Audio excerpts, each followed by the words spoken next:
ఈ రోజు సౌత్ అమెరికాలో ఉన్న చిలీ అనే దేశంలో 6.3 మ్యాగ్నిట్యూడ్ భూకంపం నమోదైంది. లాస్ట్ వీక్ అమెరికా యొక్క కాలిఫోర్నియా నగరంలో దాదాపు 7 మ్యాగ్నిట్యూడ్ తీవ్రతతో భూకంపం వచ్చింది. సునామీ రాబోతోంది అన్న అన్ఫార్చునేట్లీ అక్కడ సునామీ రాలేదు.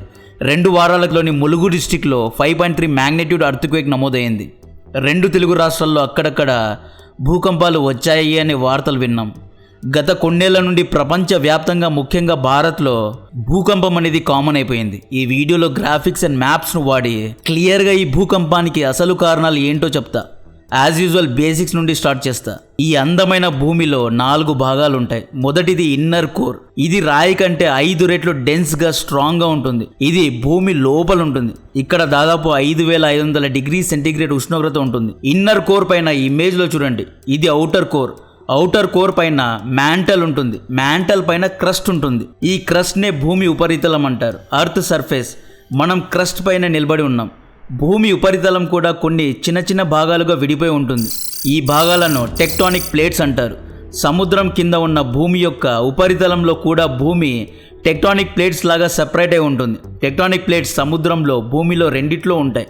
భూకంపానికి కారణమే ఈ టెక్టానిక్ ప్లేట్స్. ఈ టెక్టానిక్ ప్లేట్స్ గురించి జాగ్రత్తగా చూడండి. ఈ మ్యాప్లో చూడండి, ఈ పార్ట్ మన భారత్ యొక్క టెక్టానిక్ ప్లేట్. ఇది గల్ఫ్ దేశాల plate. Europe, Russia, central Asia మొత్తం ఒక ప్లేట్లో ఉంటుంది. ఆ ప్లేట్ పేరు యురేషియన్ ప్లేట్. ఇలా ఈ భూమి మొత్తం దాదాపు 7 నుండి 8 టెక్టానిక్ ప్లేట్స్ లాగా విడిపోయి ఉంటుంది. ఈ ప్లేట్స్తో పాటు ఫాల్ట్ లైన్స్ కూడా ఉంటాయి. ఫాల్ట్ లైన్స్ ఏంటో తర్వాత చెప్తా. ఈ ప్లేట్స్ ప్రతి ఇయర్ 10 mm నుండి 180 mm వరకు కదులుతూ ఉంటాయి, మూవ్ అవుతూ ఉంటాయి. అంటే యావరేజ్గా 40 mm వరకు మూవ్ అవుతూ ఉంటాయి. కొన్ని లక్షల సంవత్సరాల తర్వాత ఆఫ్రికాలోని ఈ విడిపోయిన భాగం మెల్లిగా మూవ్ అవుతుంది, భారత్కు టచ్ అవుతుంది. ఇలా టచ్ అయితే ఇప్పటి గుజరాత్, మహారాష్ట్ర, గోవా, కేరళ రాష్ట్రాలన్నీ కొండలుగా మారిపోతాయి. ఇది నిజం. ఇవి ఎందుకు మూవ్ అవుతున్నాయి అంటే భూమి యొక్క మొదటి భాగమైన ఇన్నర్ కోర్ బాగా హీట్ అయ్యి మ్యాంటల్ను హీట్ చేస్తుంది. ఈ వేడి కారణంగా భూమి ఉపరితలంలోని ప్లేట్స్ కదులుతాయి అన్నమాట. సింపుల్గా చెప్పాలి అంటే మనం కన్వేయర్ బెల్ట్ పైన ఉన్నామండి. కన్వేయర్ బెల్ట్ ఎలాగైతే స్లోగా కదులుతూ ఉంటుందో సేమ్ అలాగే ప్లేట్స్ కూడా కదులుతూ ఉంటాయి. బట్ ఇది కదులుతున్నాయి అనేది మనకు అర్థం కాదు. మీరు ఎయిర్పోర్ట్లో చూస్తే మీ లగేజ్ను స్లోగా ఒక కన్వేయర్ తీసుకు వెళ్తూ ఉంటుంది. భూమి కింద ఉన్న మ్యాంటల్ అనే పార్ట్ తరచుగా వేడెక్కుతూ చల్లబడుతూ ఉంటుంది. మ్యాంటల్ వేడెక్కినప్పుడు ఇది కన్వెక్షన్ కరెంట్స్ను భూమి ఉపరితలానికి పంపుతుంది. దీంతో టెక్టానిక్ ప్లేట్స్ కదులుతాయి. దీన్ని సింపుల్గా ఎక్స్ప్లెయిన్ చేస్తా. ఉదాహరణకు ఒక కుండలో నీళ్లు వేడి చేసి బాగా హీట్ చేస్తే నీళ్ల పై భాగంలో వేవ్స్ లాగా, బుడగల్లాగా ఫామ్ అవుతూ ఉంటుంది. నీళ్ల పైభాగం మూవ్ అవుతూ ఉంటుంది. కింద ఉన్న హీట్ కారణంగా ఈ టెక్టానిక్ ప్లేట్స్ మెల్లిగా మూవ్ అవుతాయి. భారత్లో భూకంపం రావడానికి కారణం ఇండియన్ ప్లేట్ మూవ్ అయ్యి యురేషియన్ ప్లేట్ను గుద్దుకుంటోంది. ఈ కొలిజన్ ద్వారా భూకంపం వస్తోంది. ఈ ఆఫ్రికన్ ప్లేట్ ఇండియన్ ప్లేట్తో గుద్దుకుంటే సముద్రంలో పెద్ద పెద్ద అలలు వస్తాయి. సముద్రం యొక్క నీళ్లు భూమిపైకి వస్తాయి. దీన్నే సునామీ అంటారు. మొన్న తెలంగాణలో భూకంపం వచ్చింది. ఎందుకు వచ్చింది అంటే ఈ ప్లేట్స్ గుద్దుకున్నాయి కాబట్టి. నెక్స్ట్ జపాన్ దగ్గరకు వద్దాం. జపాన్లో ఎప్పుడూ భూకంపం వచ్చింది అని ఎందుకు వింటూ ఉంటామంటే జపాన్ అనే దేశం 4 టెక్టానిక్ ప్లేట్స్ మధ్యలో ఉంది. ఈ మ్యాప్ చూడండి, ఇది జపాన్. జపాన్ పైన నార్త్ అమెరికన్ టెక్టానిక్ ప్లేట్ ఉంది. వెస్ట్ సైడ్లో యురేషియన్ ప్లేట్ ఉంది. సౌత్లో ఫిలిపీన్ ప్లేట్ ఉంది. ఈస్ట్లో పెసిఫిక్ ప్లేట్ ఉంది. ఈ 4 ప్లేట్స్లో ఏ ఒక్క ప్లేట్ గుద్దుకున్నా జపాన్ యొక్క భూమి అదురుతూ ఉంటుంది. అందుకే ఇక్కడ నెలకొకసారి భూకంపం వస్తుంటుంది. అక్కడ 8 మ్యాగ్నిట్యూడ్ అనేది చాలా చిన్న భూకంపం. జపాన్ కన్వేయర్ బెల్ట్ పైన లేదు. ఎగ్జిబిషన్లో బుల్ రైడ్ చేశారా? Round bull ride. అది ఎప్పుడు ఎలా తిరుగుతుందో తెలియదు. జపాన్ కూడా చాలా డేంజరస్ ప్లేట్ మధ్యలో ఉంది. ఏదో ఒక రోజు పెసిఫిక్ ప్లేట్ గట్టిగా గుద్దుకుంటే జపాన్ మొత్తం సముద్రం కింద మునిగిపోవడం ఖాయం. నెక్స్ట్ భారత్ దగ్గరకు వద్దాం. ఈ Indian, African and Eurasian plates గుద్దుకున్నప్పుడల్లా భారత్లో భూకంపం వస్తుంది. 2001లో గుజరాత్లో, 1993లో మహారాష్ట్రలో, 2004 సునామీ, 2005లో మళ్ళీ మహారాష్ట్రలో, మొన్న తెలుగు రాష్ట్రాల్లో భూకంపం వచ్చింది. అర్త్క్వేవ్స్తో పాటు భారత్లో రోజు రోజుకు యాక్సిడెంట్స్ కూడా పెరిగిపోతున్నాయి. కొద్ది రోజుల ముందు కర్ణాటకలో ఒక ఆన్ డ్యూటీ IPS ఆఫీసర్ చనిపోయారు. అన్ఫార్చునేట్గా మన లైఫ్ను మనం ప్రిడిక్ట్ చేయలేము. మనకేమైనా జరిగితే మన ఫ్యామిలీకు ఆర్థిక సపోర్ట్ చేయడానికి టర్మ్ ఇన్సూరెన్స్ అనేది చాలా ముఖ్యం. టర్మ్ ఇన్సూరెన్స్ ద్వారా మనం ప్రేమించిన వాళ్లకు ఒక మంచి అమౌంట్ చేరుతుంది. ఈ డబ్బు మన తర్వాత మన బాధ్యతలను నెరవేరుస్తుంది. టర్మ్ ఇన్సూరెన్స్ కొనేటప్పుడు కొన్ని పాయింట్స్ ను దృష్టిలో పెట్టుకోవాలి. కవరేజ్ ఎంత ఉంది, ప్రీమియం అమౌంట్ ఎంత కట్టించుకుంటున్నారు, ఇన్సూరర్ కంపెనీ యొక్క క్లెయిమ్ సెటిల్మెంట్ రేషియో ఎలా ఉంది అనేది చూడాలి. ఇన్సూరెన్స్ ఎర్లీ బర్డ్ అడ్వాంటేజ్ అనేది ఒకటి ఉంటుంది. ఈ ఎర్లీ బర్డ్ అడ్వాంటేజ్లో ఇన్సూరెన్స్ ఎంత తొందరగా తీసుకుంటే మీ ప్రీమియం అమౌంట్ అనేది అంత తక్కువగా ఉంటుంది. ఒక మంచి టర్మ్ ఇన్సూరెన్స్ కావాలి అనుకునే వారికి బజాజ్ అలియన్స్ టర్మ్ ఇన్సూరెన్స్ ఒక మంచి ప్లాన్తో ముందుకొచ్చింది. రోజుకు కేవలం 15 రూపాయలు మీవి కావు అనుకుంటే, రోజుకు ఒకటి లేదా ఒక సిగరెట్ మీది కాదు అనుకుంటే దాదాపు ₹1 కోటి వరకు మీ ఫ్యామిలీని కవర్ చేయొచ్చు. జీరో కమిషన్తో ఆన్లైన్లో దీన్ని ఈజీగా అవైల్ చేయొచ్చు. దీని యొక్క క్లెయిమ్ సెటిల్మెంట్ రేషియో 99.23% ఉంది. సెక్యూరిటీ రిలయబిలిటీ విషయంలో కాంప్రమైజే ఉండదు. దీని యొక్క లింక్ ను డిస్క్రిప్షన్ లో కమెంట్ బాక్స్ లో ఇస్తున్నాను. నెక్స్ట్ 2004 సునామీ ఎందుకు వచ్చింది అనుకుంటున్నారు? ఈ మ్యాప్ లో చూడండి.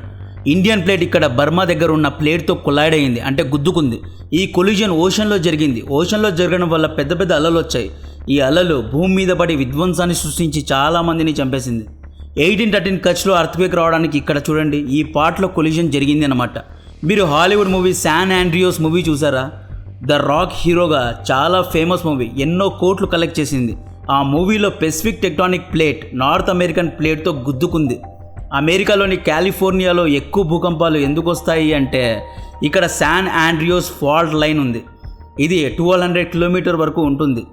ఈ ఫాల్ట్ లైన్లో ఈ 2 ప్లేట్స్ గుద్దుకుంటూ ఉంటాయి, తరచుగా గుద్దుకుంటూ ఉంటాయి. దీని కారణంగా కాలిఫోర్నియాలో భూకంపం వస్తుంది. ఓషన్లో ఒకవేళ అర్త్క్వేక్ వస్తే సునామీ కూడా రావచ్చు. ఇక్కడ అర్త్క్వేక్ ఫాల్ట్ లైన్స్ అంటే కొన్ని టెక్టానిక్ ప్లేట్స్ అనేవి న్యాచురల్గా వచ్చాయి, అంటే దేవుడిచ్చిన టెక్టానిక్ ప్లేట్స్. కానీ కొన్ని క్రాక్స్ అనేవి, ఫ్రాక్చర్స్ అనేవి భూమి మీద మనమే పెట్టాం. ఎందుకు పెట్టామంటే మైనింగ్ చేయడం, హై ఎనర్జీ ప్రెషర్ ఉన్న వాటర్ లేదా ఎయిర్ గ్యాసెస్ను భూమి లోపల రిలీజ్ చేయడం, కొత్త కొత్త మెటల్స్ కోసం ఇన్వెస్టిగేట్ చేయడం, లేదా షాక్ వేవ్స్ అన్ని భూమి లోపల వేయడం, న్యూక్లియర్ టెస్ట్ అని అండర్ గ్రౌండ్లో న్యూక్లియర్ టెస్టింగ్ చేయడం. ఇవన్నీ చేయడం కారణంగా మనమే కొన్ని ప్లేట్స్ను తయారు చేసుకున్నాం. దీన్నే ఆర్టిఫిషియల్ ప్లేట్స్ అంటారు, లేదా ఫాల్ట్ లైన్స్ అంటారు. ఈ ఫాల్ట్ లైన్స్ ఒకవేళ గుద్దుకున్నా కూడా అర్త్క్వేక్ వస్తుంది. తెలంగాణలో అర్త్క్వేక్ వచ్చింది, ఆంధ్రాలో వచ్చింది. ఎందుకు వచ్చింది అంటే maybe man made fault lines గుద్దుకున్నాయి కాబట్టి చిన్నగా వచ్చింది, 5 మ్యాగ్నిట్యూడ్లో వచ్చింది. సో మనుషులు భూమి మీద అర్త్క్వేక్ సృష్టించడాన్ని మ్యాన్ మేడ్ అర్త్క్వేక్స్ అంటారు. ఎలక్ట్రికల్ బ్యాటరీస్కు కొబాల్ట్, నిక్కిల్ వంటి మెటల్స్ కావాలి. ఇవి భూమి కిందే దొరుకుతాయి. ఈ మెటల్స్ను వెతకడానికి మైనింగ్ చేస్తున్నాం. ఒకవేళ ఈ మెటల్స్ దొరకలేదా హై ప్రిసైజ్డ్ లేదా హై ప్రెషర్లో ఉన్న గ్యాసెస్ను లోపల రిలీజ్ చేసి మ్యాంటల్ను డిస్టర్బ్ చేస్తున్నాం, లేదా భూమి లోపల ఉన్న పెద్ద పెద్ద రాళ్లను పగలగొడుతున్నాం. దీన్నే మ్యాన్ మేడ్ ఫ్రాక్చర్ అంటారు.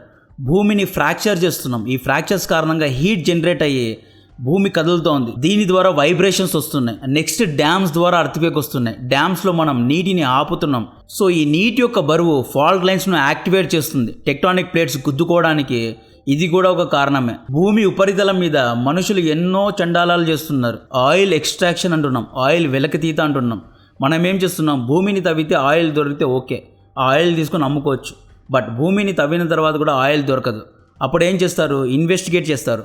ఈ రాక్ కింద ఆయిల్ ఉంది అని కనుక్కుంటారు. భూమి కింద ఉన్న రాక్స్ అనేవి, అంటే రాళ్ళు అనేవి చాలా స్ట్రాంగ్గా ఉంటాయి. దాని యొక్క డెన్సిటీ ఎక్కువగా ఉంటుంది. భూమి పైన ఉన్న రాళ్లను మనం డ్రిల్లింగ్ మిషన్లో కూడా హోల్స్ వేయచ్చు. కానీ భూమి కింద ఉన్న రాక్స్కు డెన్సిటీ ఎక్కువగా ఉంటుంది కాబట్టి మామూలు డ్రిల్లింగ్ మిషన్తో దాన్ని పగలగొట్టలేము. సో అటువంటి రాళ్లను పగలగొట్టడానికి మనుషులు ఏం చేస్తున్నారు? అడ్వాన్స్డ్ టెక్నాలజీతో ఉన్న ఎక్కువ ప్రెషర్లో ఉన్న వాటర్ లేదా గ్యాస్ సిస్టంతో ఇన్సర్ట్ చేసి ఆ రాళ్లను పగలగొట్టి రాళ్ల కింద ఉన్న ఆయిల్ను కూడా ఎక్స్ట్రాక్ట్ చేస్తున్నారు.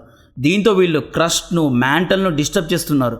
ఇలా డిస్టర్బ్ చేయడం కారణంగా అర్త్ అనేది ఫ్రాక్చర్ అవుతోంది, అంటే ఇరిగిపోతోంది. ఇలా ఇరిగిపోవడం కారణంగా అర్త్క్వేక్ వస్తున్నాయి. నెక్స్ట్ న్యూక్లియర్ వెపన్స్ గురించి తెలిసిందే కదా. మొన్న ఇరాన్ అండర్ గ్రౌండ్లో న్యూక్లియర్ టెస్ట్ చేస్తే టెహరాన్లో భూకంపం వచ్చింది. నార్త్ కొరియా న్యూక్లియర్ టెస్ట్ చేసినప్పుడు సౌత్ కొరియాలో కూడా భూకంపం వచ్చింది. సో న్యూక్లియర్ టెస్ట్ అనే ఈ వెపన్ కారణంగా కూడా భూకంపాలు వస్తాయి. సో మనం అర్త్క్వేక్స్ను ఎలా తగ్గించాలి, ఎలా ఆపాలి అంటే అర్త్క్వేక్స్ను ఆపలేము. ఇది ఒక న్యాచురల్ ప్రాసెస్. హిమాలయస్ వచ్చాయి. ఎలా వచ్చాయి అంటే 50 million years back Indian plate Eurasian ప్లేట్స్తో గుద్దుకుంది కాబట్టి ఆ గుద్దుడు కారణంగా ఈ కొండలు అనేవి ఫామ్ అయ్యాయి. This is a natural process. కొన్ని వేల కోట్ల సంవత్సరాల తర్వాత మన వెస్ట్ సైడ్లో ఉన్న మహారాష్ట్ర, కేరళ, గోవా ఈ రాష్ట్రాలు ఏవి ఉండవు. ఇవన్నీ కొండల్లాగా మారిపోతాయి. సో దీన్ని మనం ఆపలేము, బట్ దీన్ని మినిమైజ్ చేయొచ్చు. ఎలా మినిమైజ్ చేయాలి అంటే వీలైనంత వరకు రిన్యూవబుల్ సోర్సెస్ ద్వారానే ఎనర్జీని జనరేట్ చేయాలి. భూమిని ఫ్రాక్చర్ చేయడం ఆపేయాలి. చైనా, సౌత్ ఆఫ్రికాలో లిటరలీ భూమిలో మైనింగ్ చేసి ఈ బలాత్కారం చేశారు. భూమిని బలాత్కారం చేసి పడేశారు. ఆఫ్రికాలో అయితే చైనా కంపెనీస్ ఎన్నో వెళ్ళాయి ఆ నిక్కిల్, కొబాల్ట్ మైనింగ్ కోసం. ఆఫ్రికా దేశాన్ని మొత్తాన్ని ఫ్రాక్చర్ చేశాయి. బలవంతం చేసే అంటారు కదా, అలా బలవంతం చేసి మొత్తం మైనింగ్ చేసి పడేశారు. ఈ మైనింగ్ గురించి ఎవరైనా ఇష్యూని రేస్ చేస్తే చైనా, ఫ్రాన్స్, అమెరికా దేశాలు ఏమంటాయి, అక్కడ మిలిటరీ రూల్ తెస్తాయి, లేదా అక్కడ పొలిటికల్ సిస్టమ్ని అన్స్టేబుల్ చేసి పడేస్తాయి. ఇంత ప్రాబ్లం ఉన్న జపాన్ ప్రజలు ఎందుకు ధైర్యంగా ఉన్నారు, ఎందుకు భయపడడం లేదు అంటే, జపాన్లో కట్టే ప్రతి ఒక్క బిల్డింగ్కు అర్త్క్వేక్ ప్రూఫ్ ఉంటుంది. అంటే వాళ్ళు బిల్డింగ్ కట్టేటప్పుడు, అంటే స్ట్రక్చర్ సమయంలోనే, స్లాబ్ సమయంలోనే ఒకవేళ అర్త్క్వేక్ వస్తే బిల్డింగ్ పడిపోకుండా కొన్ని వైర్స్ను వేస్తారు, కొన్ని లూప్స్ను వేస్తారు. అలా వేయడం వల్ల ఎంత పెద్ద అర్త్క్వేక్ వచ్చినా కూడా వారి యొక్క బిల్డింగ్స్ పడిపోవు. బట్ హైదరాబాద్, బెంగళూరులో హై రైజ్ బిల్డింగ్స్ వస్తున్నాయి. దాంట్లో అర్త్క్వేక్ ప్రూఫ్ ఉందా? ఏమైనా జాగ్రత్తలు తీసుకున్నారా? దీని గురించి ప్రభుత్వం ఆలోచించాలి. దీని గురించి ఆర్కిటెక్ట్స్ ఆలోచించాలి. జపాన్లో, భారత్లో ఎందుకు అర్త్క్వేక్ వస్తున్నాయి అనే దాని గురించి మీకు ఒక క్లారిటీ వచ్చి ఉంటుంది అనుకుంటున్నా. ఇంతకుముందు చెప్పినట్లు మన ఫ్యామిలీ భవిష్యత్తు కోసం టర్మ్ ఇన్సూరెన్స్ చాలా ముఖ్యమైనది. దీని యొక్క లింక్ను డిస్క్రిప్షన్లో కమెంట్ బాక్స్లో ఇస్తున్నా. ఆఫర్డబుల్ కవరేజ్ కోసం అవైల్ చేసుకోవడానికి ట్రై చేయండి. కంటెంట్ నచ్చితే వీడియోను లైక్ చేయండి, ఛానల్ను సబ్స్క్రైబ్ చేసి అందరికీ షేర్ చేయండి. జై హింద్.